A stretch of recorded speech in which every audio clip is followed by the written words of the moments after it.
Hello mga konstrak, magandang umaga po ulit sa inyo lahat. Nandito po ulit ang inyong kakonstrak na si Benny, nagbabalik. At syempre ang BS Hernandez 19 TV po.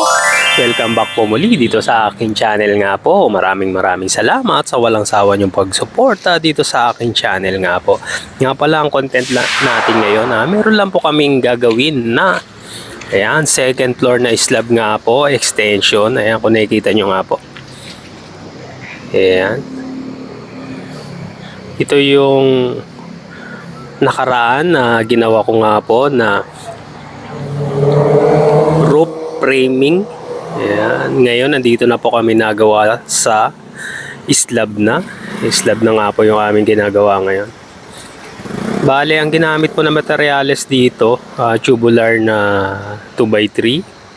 Tapos yung second hand na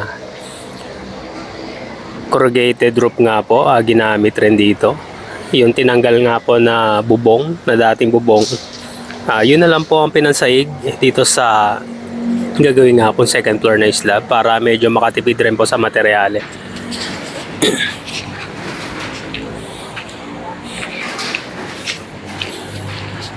Ayan nga po. Itong tubular na 2x3 nga po, hindi na po ito tatanggalin. Ginawa po winelding na ito. Ito na magsisilbing framing doon sa pinakababa nga po. Ayan.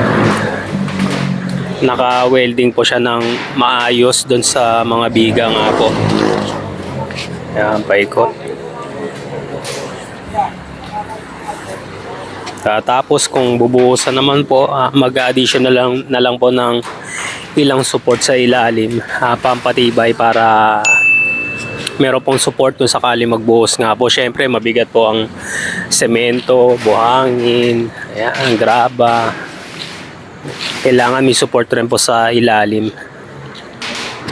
Tapos pag okay na po, okay na yung curing time nya, matigas na yung binuhos, pwede na pong tanggalin yung mga support. Pero may iwan na po yung tubular. Ayan, saka yan pong roofing, yan corrugated, yan may long span rin po na ginamit, may iwan na po yan, dyan na po siya. Tapos pag okay na po, ikikisame na lang yung ilalim para medyo maganda naman tingnan. Yan, kasama ko pa pala maggawa dito si Makmak nga po. Yan, naibaba na po dito yung ibang mga abang na rebars. Nagtatali na rin po ng bakal. May biga po sa gitna. Yung po magsisilbing pampatibay dito sa slab. May dalawang biga po. Dito tong part na po na ito kaya open. Yan, dyan po magiging hagdanan papanik po sa second floor. Bakal na lang po ang gagawin na hagdanan dyan.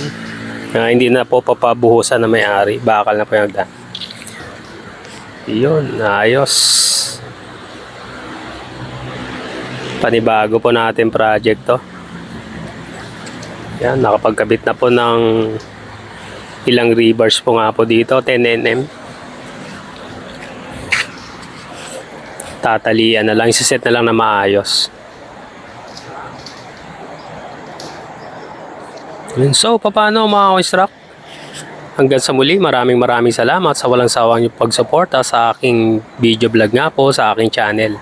Thank you po. Mag-iingat na lang po tayo palagi. Syempre, huwag nyo po kalimutan mag-like, share, subscribe at click nyo po yung notification bell para update kayo sa mga next na video vlog ko pa pong mga gawin.